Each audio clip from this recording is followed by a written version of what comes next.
Good afternoon, and thank you for attending today's webinar, Timeless Tips for Effective Presentations. I have a few items to review with you before we start.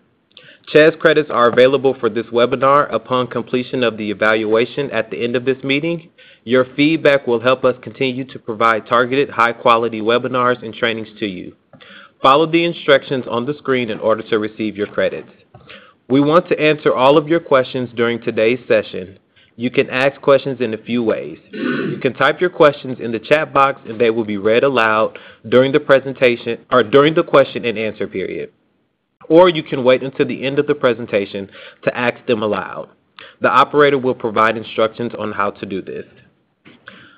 Though today's slide deck will be sent to participants, everyone who attends or registers for today's session will receive a link to a recording of the training. Now I'd like to introduce today's speaker. Crystal Bruce started her career in public health in 1999 and joined the Centers for Disease Control and Prevention's Office on Smoking and Health in 2010. She led the partnership outreach for the Tips from Former Smokers National Tobacco Education Campaign. Before joining the National Center for HIV/AIDS, Viral Hepatitis, STD, and TB Prevention as a team lead, Crystal led content development at the Office of Public Health Preparedness and Response, Office of the Director, and CDC. Thank you so much. I'm honored to be here today, and I hope that you'll find these tips helpful and interesting, and I hope everyone will find at least one new idea to take back with you for the work that you do. So let me get the slide deck moving.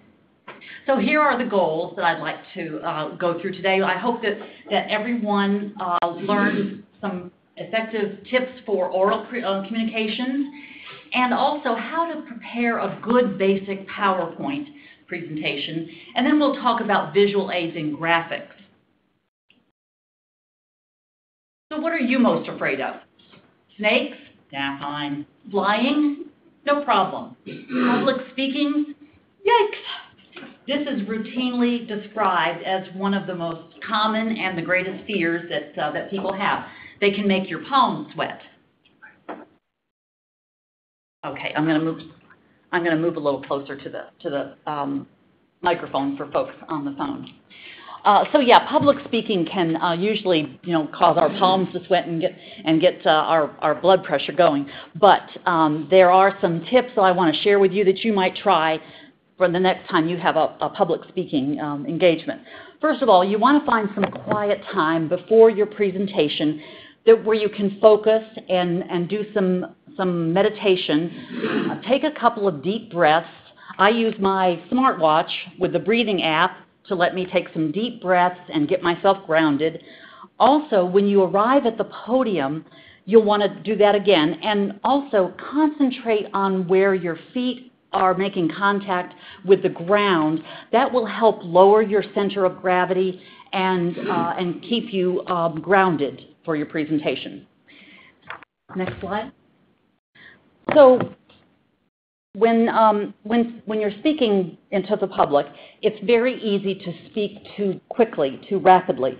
It's harder, in fact, to speak slowly. So, like, poor Jeremy and his mother, you can't listen any faster than you can listen, but you can slow down your speak. If you keep telling yourself, keep it slow, it will probably come out just about right.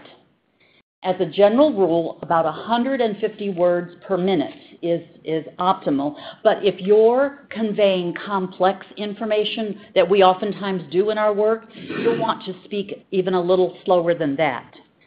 That'll help you emphasize key points. Next slide. So I want to share with you some tips on oral presentations, and I call them the 4 C's. The first C is confident. There are 2 aspects to confidence. One is that you need to be confident in yourself, in your ability as a speaker, and also you must be confident in the material that you're presenting. Some people, it seems that they've been born, with self-confidence, but most of us have to learn it, and that's generally we do that through experience. So the tone of your voice and and how you talk will play a significant part in how you come across with confidence. And if you want to speak with confidence and you want to channel your inner Patrick Stewart, the great Star Trek captain, then the key is practice. The more presentations you give, the easier it will become. And also, I've done this all week with my colleagues, you want to practice with some colleagues, or practice out loud in front of the mirror, or with some friends. But the key is to keep repeating it over until you feel confident in what you're saying. If you've prepared well and know your material well, your confidence level will actually rise. Next slide. So next is clear. The next of the 4 C's is clear. No matter how complex the subject is, you should strive for clarity. Short sentences are better than long ones, and I have a motto: never use a $20 word when a nickel word will do. It also helps to use keywords and phrases and repeat them throughout your presentation. Make sure your presentation has logical structure, a clear beginning, middle, and end. And another thing about clarity is you want to be clear about your audience, who you're speaking to. Are you speaking to people who have similar level of experience as you, your colleagues, or are you speaking to students or interns or a general audience? So make sure you know generally who your audience is. Engaging directly with the audience is important too. Make eye contact, speak directly to your audience rather than keeping your eyes on the slides or your notes. Next slide. Concise. Even if you have 30 minutes or an hour at your disposal, you'll want to be concise. Give as much detail as you need, and that's going to vary depending on the presentation that the kind of presentation that you're giving. So give it in your information in concise chunks. That's usually easy to digest. And oral presentations are different than written. Usually when you're giving a written presentation, you don't want to repeat yourself. But when you're presenting orally, repetition can be a good thing. Summing up, in fact, it's probably a good idea to have interim conclusions throughout your presentation. Next slide. So what does a good presentation look like? It's memorable, contains graphics and images, facts that are easy to remember. And speaking about facts, a good presentation will have valid information. Each piece of data has been fact-checked for accuracy, and you're solid with it. Another thing about good presentations is they should contain stories. Unlike facts, stories can speak to your heart. Facts don't do that as well. So it's good to have a story with your data to make your message more memorable. Next slide. So very few of us enjoy creating presentations. You know, you have hours of work, poring over each slide, hoping to get the message across, and hoping that your audience isn't bored or frustrated or doesn't go to sleep. So this is a struggle for many of us. Now, you may have heard of Guy Kawasaki. He is an American marketing specialist and a Silicon Valley venture capitalist. And he was one of Apple's original employees responsible for marketing the Macintosh computer back in 1984. And as a venture capitalist, he has to listen to presentations, all day long. And several years ago, I listened to a TED Talk that he gave called the 10-20-30 Rule of PowerPoint, or how to make PowerPoints suck less. And so I want to share what Guy Kawasaki said during that TED Talk. Guy said he suffers from Meniere's disease, and many of you may know that that's a condition of your inner ear. The symptoms include hearing loss, tinnitus, ringing in the ears, and vertigo. And he said, there are a lot of theories about why people have that, maybe too much salt, too much caffeine, too much stress. He factored all those things and controlled for all those factors. But he had another theory. As a venture capitalist, he said, I have to listen to hundreds of entrepreneurs pitching their ideas in their companies, and these are his words, most of these pitches are crap.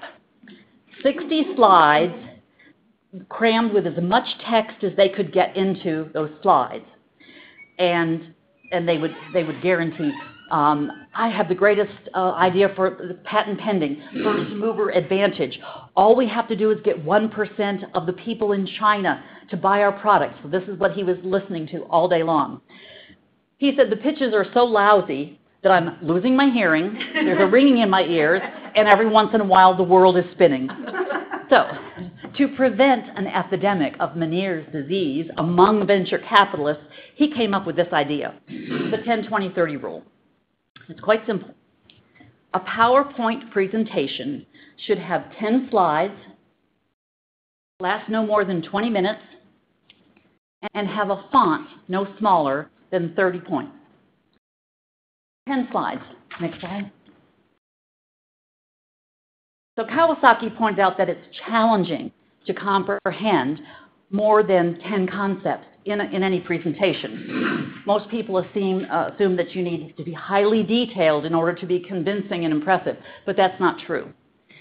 Depending on the type of presentation that you're giving, you can tweak the slides I've listed up here to suit your needs, but fewer is usually better.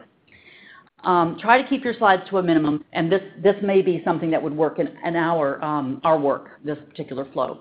It's kind of like a journal abstract. You know, you might write a journal abstract based on the same flow. Next slide. 20 minutes. Kawasaki says, you should give your 10 slides in 20 minutes. So sure, you have an hour time slot, but you're using a Windows laptop.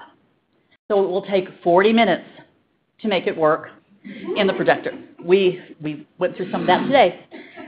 Even if setup goes perfectly, people will arrive late or need to leave early. In a perfect world, you'll have 20 minutes for your presentation and then 40 minutes for discussion. Next slide. And 30-point font. This is what 30-point font looks like. The majority of the presentations that he was seeing had a text of 10 points, and they jammed as much text as possible on each slide, and then the presenter would read it. But, you know, as soon as the audience discovered that he was reading, or people were reading their slides, you realize, well, I can read faster than the presenter, and so you read ahead, and then there's a disconnect between the information that you're reading and what the speaker is saying.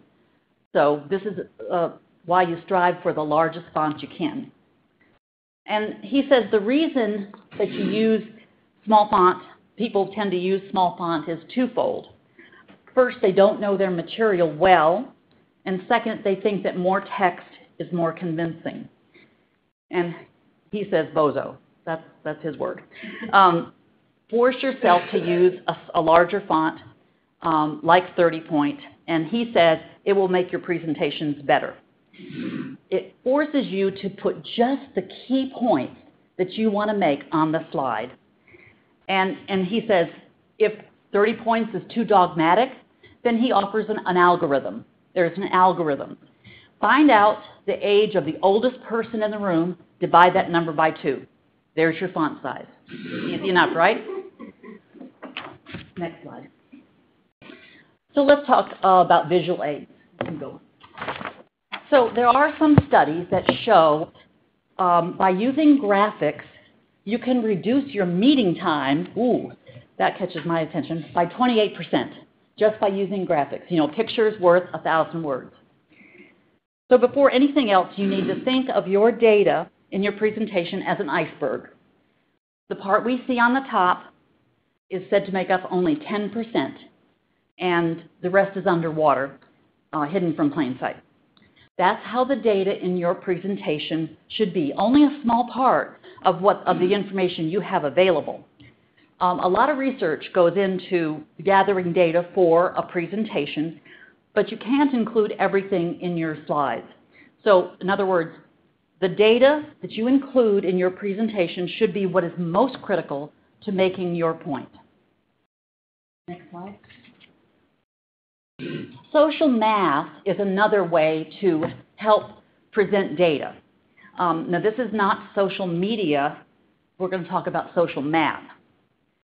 Some years ago, the Advocacy Institute and the Berkeley Media Studies Group pioneered an approach to communicating statistics that they call social math. Some of you may be familiar with this concept. Social math is a simple way to make data that includes large numbers easier to grasp by relating them to things that we already understand. It's an analogy based on numbers. So if you hitch your numbers to a story, paint a vivid picture, and then you back it up. That's the concept behind social math. Next slide. So here, I'm going to give you an example of how we could use it. So by marrying your data to a story, it's likely to mean more to your audience. And let me throw out something for you to think about. If I said to you, 80 quadrillion BTUs, 28 tons of carbon, 3.5 million kilowatt hours, 50% efficiency increase, 80% carbon reduction by 2050. Huh? What are all those numbers? Exactly. We have nothing to ground those numbers on. But we hear those numbers all the time when people are talking about climate change. Now, if you were trying to convey a message around climate change, you might say, if every person in the U.S. were to change their page margins from 1 1/4 inches to 3/4 of an inch, we would save a forest around the size of Rhode Island every year. So that gives you something to relate to. Another example might be replace 3 frequently used light bulbs with compact fluorescent bulbs, and you'll save 300 pounds of carbon dioxide from going into the air every year. So those are examples of social math. And there are some good resources at the end of the presentation if you want to explore that concept. Next slide. When you're sharing complex data and large numbers, you try to be creative with your visualization. Dealing with data is crucial to any presentation. That's the point that you're trying to make, is get that data out there. But when the stakes are particularly high, presenting data is a good way, but you want to make it interesting and memorable. It doesn't have to be boring, so keep your visuals as interesting as possible. Try when you can to use more than just charts or bar graphs. Next slide. CDC's premier publication, MMWR, has started using what they call visual abstracts as a way to present complex data to tell a story. Visual abstracts is really another way of saying infographics. In this example from the Youth Behavior Survey, this publication featured transgender health.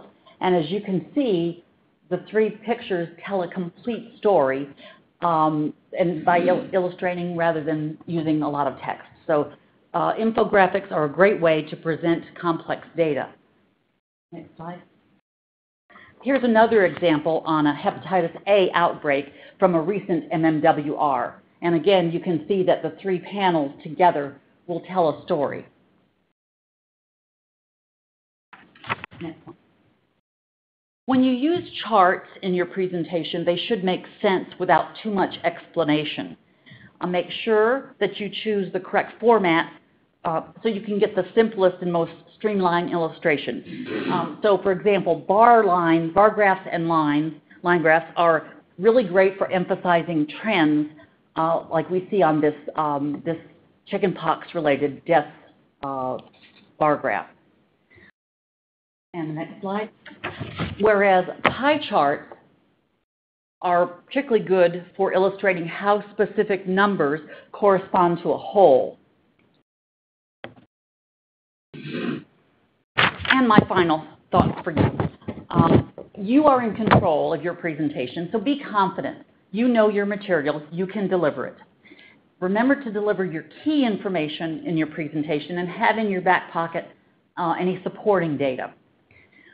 And public speaking is an art, and like any art, it requires practice. So that's a key element to good presentation. Hand out more than you say more than you show, and show it simply.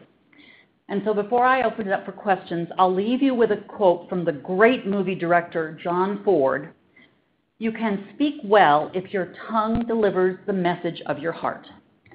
And so with that, I'd like to thank everyone and then open it up for questions. Thank you. If you would like to ask a question, please signal by pressing star 1 on your telephone keypad. If you're using a speakerphone, please make sure your mute function is turned off to allow your signal to reach our equipment. Again, that is star 1 to ask a question. We will now pause to allow everyone to signal for questions. All right, and while we're waiting for everyone to signal up for questions, we have a few questions that came in through the chat box. So the first question is, Crystal, since webinars are common for presentations and people watch them on their laptops/desktops, does the 30-point font still apply or should it be smaller? I think the 30-point, thank you for the question. I think the 30-point font would be flexible, especially in the days of webinars, but I don't think, in my preference would not be to go any smaller than 20, thinking about laptops and computer screens, and somebody is closer to the screen. So I wouldn't go much smaller than that.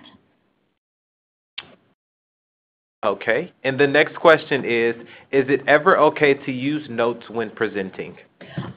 For those on the phone, I'm using notes today. So I have my stack of notes. It's perfectly acceptable. On my notes, I highlighted keywords that would trigger, remind me what point I wanted to make. So yes, I think notes are perfectly acceptable. There may be times when you know the subject matter so well that you can speak simply by looking at your slide, and that would be ideal. But notes, I think, are acceptable. Okay, and the next question is, I know you're not supposed to read the slides, but how can I do it without? I don't always know the info. The notes are okay to have, so that's one answer. Another possibility would be to have an abstract. If you're presenting data on an abstract, have just your abstract, which is usually one page. So I hope that answers that question. And just FYI, both the slides and the recording will be available to all participants. I will say a bit about the resources. I've listed for you resources on presentations in general. I've given you Guy Kawasaki's website. He has a great blog on presenting. There also is the last bullet on the resources page are other platforms besides PowerPoint. So there are newer platforms than PowerPoint for those of you who would like to explore them. And this last bullet presents the 13 top presentation platforms according to this website in 2018. So for those of you who would like to look at other platforms besides PowerPoint, that might be an interesting one to explore. Google has a presentation platform as well as other tech companies. And we have a question in the room. I was looking at slide 21. Is slide 21 was like the new way to present data? Because on 2023, you said we were getting away from time. So MMWR has recently been exploring using more infographics. But that's not to say pie charts and bar graphs aren't useful. They're very, very useful. But 22 and 23 is saying the same thing 21 is, correct? No, these are three different examples. Slide 20, which is the transgender health slide. Slide 21, which is the hepatitis A outbreak slide, are both examples of infographics. And then 22 and 23 are other health topics, but just illustrate a good use of a bar graph and a good use of a pie chart. Okay, I thought you said we were moving away. MMWR is doing a lot with these visual abstracts, but I don't see a way to totally get rid of bar graphs and pie charts. I think they have a definite place in presentations. But try not to make them too complex. It's not a good idea to have more than one trend line if you can. I know sometimes you're comparing a trend from one set of data range to another data range, and it's hard, but any more than two trends in one chart gets to be confusing for the audience. So that might be a case where you would break it into two different bar graphs. Another question in the room? Yeah, I have two questions. I think you said there were 4 C's, and I got open and clear and concise, but if you could tell me what the 4 C's. Sure. So the 4... question is, you gave a presentation with 26. I did. I broke my own rule. Yes, I would be happy to. So the 4 C's are calm, concise, clear, and confident. Those are the 4 C's.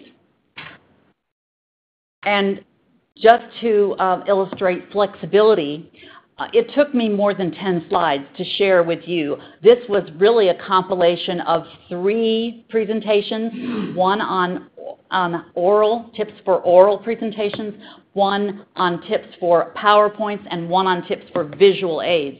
So I what do they call it, hacked, or I collapsed 3 presentations into one, and I was able to do it in 6 slides, which certainly breaks the rule. But to me, it speaks to flexibility. Your presentation should, your rules or your guidelines, your guidance for presentation should be flexible. And in today's case, this was an example of flexibility. Okay, operator, do we have any questions on the phone lines? We do. We will now take our first question from Kendrita McLemore. Please go ahead. Your line is now open.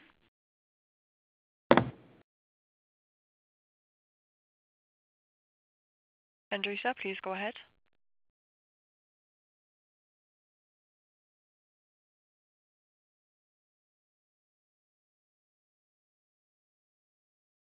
Maybe they left us. I'm afraid that line may be gone, but once again, if you would like to ask a question, please press star 1 on your telephone keypad. It appears we have no further questions over the phone at this time. Okay. And our next question in the chat box. How would you tailor a PowerPoint for tutorials? Example, demonstrating how to perform tasks in a system. A tutorial. Having done a little bit of tech writing in a past life, my one takeaway that I can share with you is each slide should represent an independent step. I don't know that I would put more than one step on a PowerPoint slide if I'm offering guidance on a process or a how-to-do. So I would keep the steps very simple and slide specific, if that helps. And that may bring up the point, well, it's going to be more than 10 slides. So it may be that it's a combination of 1 or 2 or 3 separate presentations for a tutorial, if it's a long process. Okay, and the next question is, what are your recommendations for incorporating multimedia into presentation? Also, how does reading short points on slides reconcile with the golden rule of not reading your presentation? So the first part of that question is multimedia. Depending on your platform, PowerPoint has a very easy way to incorporate audio and video files, but the platform that you're delivering your webinar on needs to support that, so that can be tricky. We chose not to do multimedia today because we didn't want any buffering issues. That can sometimes be an issue. So I would say be frugal or be cautious when incorporating multimedia. It can you don't want to have technical issues if you can help it. And I'll give you an example. I at one point wanted to share a video of Guy Kawasaki delivering the TED Talk. But because of technical issues, I opted not to and decided to share with you his thoughts from the TED Talk, and that kept it simple. You know, the best concept is keep it simple.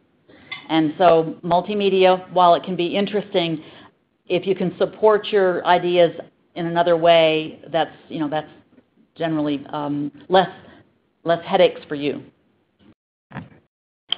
Oh, you had another part. He had another part to his question. Yes. How does reading short points on slides reconcile with the golden rule of not reading your papers? So short points. Your slides should trigger what you want to say to your audience. So if you have reading a short point on a slide could be an introduction to the greater information. If I had calm on the screen and then that triggered me, well, what I wanted to share with you about that topic of being calm. So it aligns with it in that it's a key point, and it's a trigger for you, the presenter, to start that part of your presentation. And I think we had a question in the room. You were mentioning the last bullet on the resources, the new app. Do you know if that's inside our firewall? So those applications, I'm not an IT person, so I can't speak to whether they function inside our firewall, but more for awareness that there are other platforms out there to explore. And that would be an IT question, and it's so for those who are with CDC, that's our tech department. Those of you who work at other organizations, you might explore those with your technical people as well. Some might support them or not, but these were considered the best last year. But we'd have to check with our IT. Okay, the next question. I suffer from a dry mouth from my medications. Do you have any tips to help with these when presenting? It's always good to have a bottle of water next to you, and that's probably the easiest. There are over-the-counter products that can help with that, but for me, a bottle of water does the trick. And operator, do we have any phone questions? It appears we have no questions over the phone line at this time. Okay, we'll go back to our chat box. The next question is, do you have any suggestions for color schemes? So I have a lot to say about color schemes. That was not part of today's presentation, but I'm happy to share. For those who work at CDC, each of our centers or organizations has a recommended color scheme. I will say that backgrounds and color choices have an emotional impact on your audience. If you're working, let's say you're working in sales and you're going to a sales presentation, one choice the presenter might make is to have a red background. Reds and oranges tend to get your energy going and are more high energy. Whereas blues and greens tend to have a calming effect, even on a PowerPoint presentation. So those are two things to consider. Do you want your audience to be energized? And that's going to have an effect. It might be slight, but it will have an effect. Or do you want them to be calm? So think about colors in terms of warm and cool. Font color also can have an effect on your presentation. I would recommend not using fonts that have serifs, that have the little legs on the ends and on the bottoms. Use a sans serif font. It's easier to read electronically if it's sans serif, like Calibre, Arial, those fonts. Also, make sure that your font has good contrast against your background. So don't use a lighter font against a lighter background. Try to let there be good contrast, and that will help particularly with anybody that has needs visual aids, having a good strong contrast. So those are some thoughts on colors. And the backgrounds, I'm not a fan of a busy background. I think you could probably tell today that I like a minimal background. That also draws the eye to the point on the slide. And I also try to steer clear of too much animation, things flying in or flying out. That tends to be a distraction for me when I'm looking at a presentation. So those are just some thoughts on colors and more. Okay, our next question, is it okay to use larger than 30 font? Oh, yes. I never see a problem with larger than 30 font. If you have one word to put on your slide, you could use 40 or 50. I'm fine with that. That doesn't bother me. It wouldn't bother me as sitting in the audience to have larger than 30. But just remember, you'll want to make sure you have on the screen or on your slide your key point, the takeaway that you want your audience to have. So larger is okay, but don't go too much smaller. Okay. The next question is, how much time would you recommend to set aside to develop an effective PowerPoint presentation in general? Gathering your data, laying it out, and rehearsing. So I've been working on this PowerPoint presentation for about 4 weeks, refining it, streamlining it, smoothing it over, and rehearsing. I think I rehearsed this probably 5 or 6 times to make sure that I had a good flow. So I would say at least a couple of weeks. Okay. And our next question is, any comments on how 508/WCAG 2.0 compliance requirements may affect those graphics from MMWR? I'm not going to answer a 508 question. I'm not an expert. So I'm happy. I don't have the answer, but I'm happy to find out for you. So will that be captured in our recording and I can get back to the person? So thank you for the question on 508. I want to make sure I get it right, so I'll follow up with a 508 question and graphics in particular. You just answered my question. Okay. If somebody asks a question, you're not able to. You just answer. Yeah, okay. So and as a presenter, it's perfectly okay to say, I don't know the answer to that, but I'll find out. So that's never bothered me at all. All right. The next question, how can you make a boring presentation more exciting? Tell a story. So that's what I would say, is try to tell a story, whether it's with your data or whether it's a personal experience that you had that can then tie to your presentation. A small example from my presentation today was I saw a TED Talk with Guy Kawasaki, who then got me started using the 10-20-30 rule. So it was a small story that led into my information about Guy Kawasaki and the 10-20-30 rule. So if you can bring a personal experience or a story to a presentation, it will always be more memorable. I think this next entry is a comment. It says we use alt text for the visual abstracts. Alt text is what's added for visually disabled people. Okay. And so it's a comment? Oh, yeah. Okay. So for those who didn't hear it in the room or on the phone, the comment was about using alt text to explain or to help those who need assistance with the visual part. Okay. And operator, do we have any more phone questions? We don't, I'm afraid, but once again, if you would like to ask a question on the phone, that is *1. What if your presentation won't go? Do you have any suggestions of a backup? So the question for those on the phone was, what are my suggestions for a situation where a presentation won't load? Off the top of my head, no. We depend on technology so much. I do have notes with me today.